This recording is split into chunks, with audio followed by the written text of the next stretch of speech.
He once stood in gleaming naval dress beneath the chandeliers of Buckingham Palace, a son of a sovereign with a smile made for balcony light. Cameras adored the easy composure, the medals, the myth, but every palace keeps a room without windows, and somewhere behind the velvet ropes a different story gathered weight. A friendship whispered about in private jets and gated townhouses, photographs that should have been forgettable, suddenly unforgettable. Timelines that did not sit still. On one winter evening, a televised conversation meant to quiet the storm only deepened it, turning calm denials into echoing questions. What truly binds power to silence? How far will tradition bend when the crown feels the ground shift beneath it? This is not a tale of villains and saints, but of choices, shadows, and the cost of association when the world refuses to look away. Tonight we open the door the palace never wanted on the tour and ask, with measured breath, where did the light end and what, exactly, was waiting in the dark? He was born into history, a child of privilege wrapped in the warmth of public affection.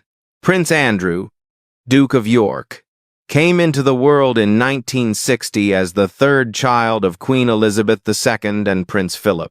For decades, he embodied the modern face of the monarchy, a man of action, charm, and patriotic valor. His service as a Royal Navy officer during the Falklands War earned him admiration, and the image of a soldier prince loyal to duty and country. The tabloids called him Randy Andy, a headline mixture of fascination and flirtation, a young royal who lived larger than life. But behind the golden curtains of palace life, change was coming. His marriage to Sarah Ferguson in 1986 seemed to promise stability, yet even that fairy tale faded into tabloid dust. By the late 1990 seconds, as the world grew more curious and less forgiving, Andrew's choices began to shadow the crown's immaculate image. Somewhere amid charity galas and jet-set gatherings, he met financier Jeffrey Epstein, a connection that would one day ignite a firestorm across the kingdom. Once celebrated as the Queen's favorite son, Andrew's story was poised to test the very institution that defined him. For in the royal world, reputation is currency, and once it's spent, even crowns can tarnish. He grew up within the rarefied walls of Buckingham Palace, a boy whose first steps were chronicled by the world's cameras. Prince Andrew Albert Christian Edward was not expected to carry the weight of the crown, but he carried its privilege.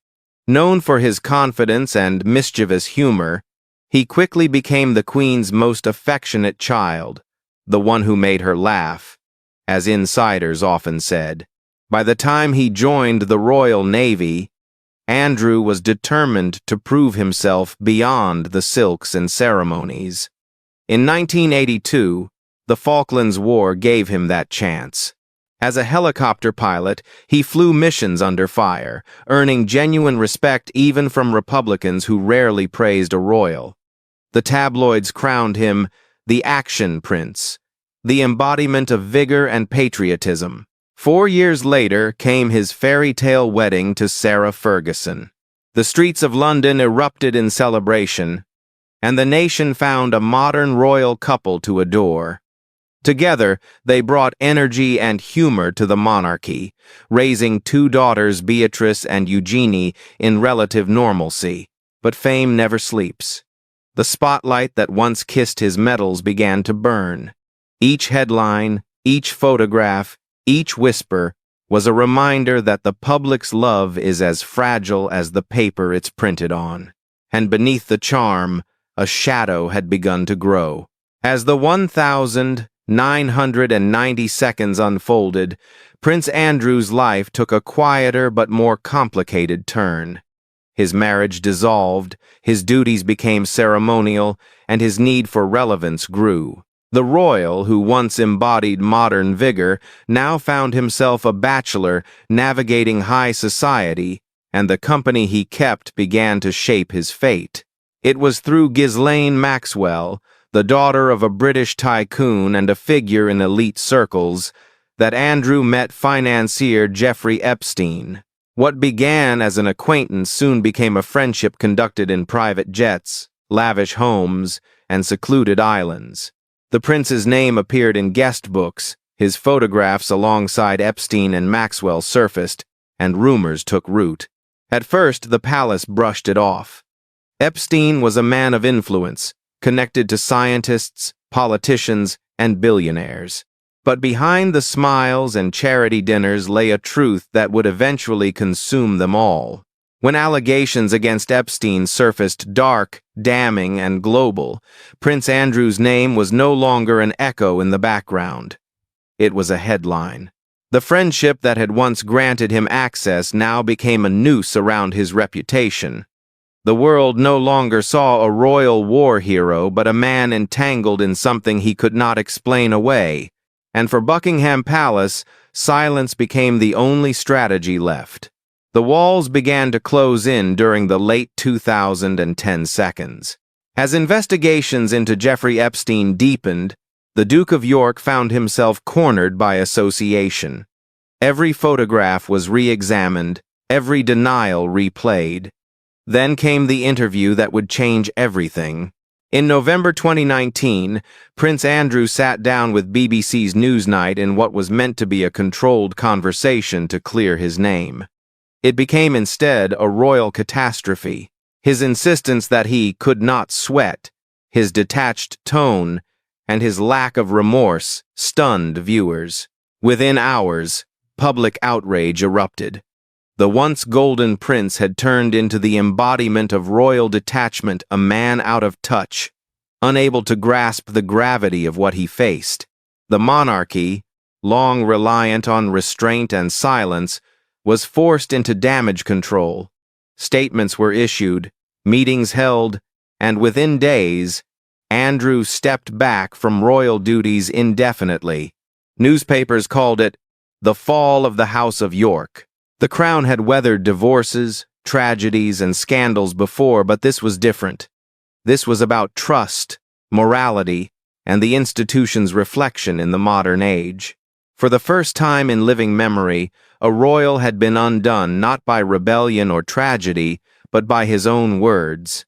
After the storm came exile not of geography, but of presence. Prince Andrew retreated to Royal Lodge in Windsor, away from cameras, public duties, and the rhythm of royal life. In 2022, he reached an undisclosed settlement with Virginia Giuffre, the woman who had accused him of serious misconduct. The agreement was confidential, but its symbolism was deafening. The palace released no details, only a short, careful statement. The Duke of York will continue to demonstrate his regret. Behind those polished words lay a broken truth that silence was now his only armor.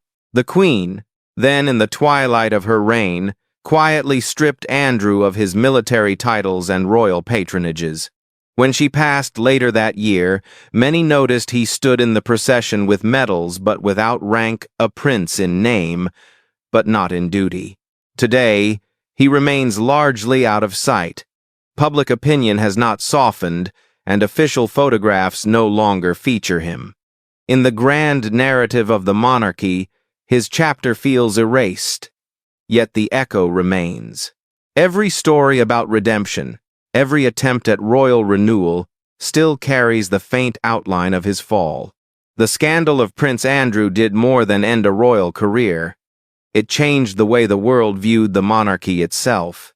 Once untouchable, the House of Windsor found its aura of perfection fractured. Questions about privilege, accountability, and silence under pressure now haunted its gilded halls. For some, Andrew's story was a warning that no amount of birthright can shield one from consequence. For others, it exposed how power bends truth, how loyalty sometimes outweighs justice. Even within the palace, whispers of regret persist. Could the monarchy have acted sooner, spoken louder, done more? Yet, like all royal sagas, it leaves a paradox. The crown endures, weathered but unbroken.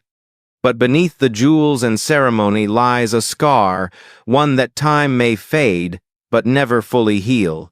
Prince Andrew's name may fade from the balcony, but his shadow lingers on the marble floors of Buckingham Palace, a reminder that every light, no matter how bright, casts its own darkness. Fame, for a prince, was once a birthright polished, rehearsed, and inevitable. Yet, for Prince Andrew, that same light became a cruel interrogator. The applause that once followed him through parades and palace halls has faded into a long, uneasy quiet.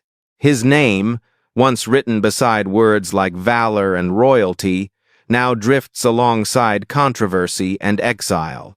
The story of Andrew is not only about a man's fall, but about the fragility of image in an age that sees through crowns. In the silence of Windsor's corridors, he lives as both witness and warning, the embodiment of how power without humility can consume itself. The monarchy remains, its walls intact, its rituals unbroken, but somewhere within those walls, a shadow lingers, a reminder that even the most luminous institutions are built upon human imperfection. In the end, perhaps it is not disgrace that defines him, but the silence that followed, a silence heavy enough to echo through the golden halls of history. Every kingdom carries its secrets, and every crown bears a hidden weight. Prince Andrew's story is a quiet echo of that truth, that power can protect, but never erase, the past. What do you believe still lies untold behind the palace walls? Can reputation ever be rebuilt once the world has turned its gaze away? Share your thoughts below, and if stories like this move you, remember to like, comment, and subscribe for more untold journeys behind the spotlight. Fame and shadows. Every star has its story.